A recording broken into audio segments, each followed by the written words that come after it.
Welcome to Kenworth Connects. Today, I'm going to ride along with Alex, our vocational marketing manager, as we talk about Neutral Coast and how it can help us save fuel in our T680. But before we get started, what is Neutral Coast? Well, Bree, Neutral Coast is a fuel-saving technology that we recommend is spec'd on trucks like this T680 here. Neutral Coast allows the vehicle to coast on downhill grades with the engine at idle and the transmission in neutral. This allows the vehicle's momentum to carry it out through the bottom of the grade, reducing fuel consumption. We offer Neutral Coast either in cruise control only or in cruise control and on the throttle pedal. We'll look at both of those options on our drive today. Let's go.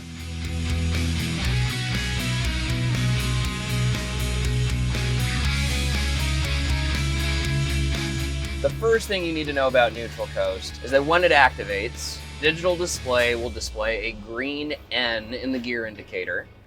The transmission will drop to neutral as indicated, and the engine RPM will go to idle. This is nothing to worry about. It's completely normal, and it's how the system's designed to work. By allowing the transmission to coast in neutral, you're maximizing your mechanical efficiency while the engine idles to minimize fuel consumption. You can exit Neutral Coast at any time by either applying the engine brakes or applying throttle. If you have Neutral Coast in cruise mode only, you can also deactivate Neutral Coast by disabling cruise control. So if the transmission shifts into neutral, then the driver shouldn't be concerned? Not at all. That's exactly how this is designed to work. And you mentioned something else about a Neutral Coast with the pedal? In addition to Neutral Coast in cruise, we also offer Neutral Coast on the pedal. This means that in addition to activating while the vehicle is using cruise control, it'll also activate while you're driving the vehicle, controlling the speed with the throttle pedal.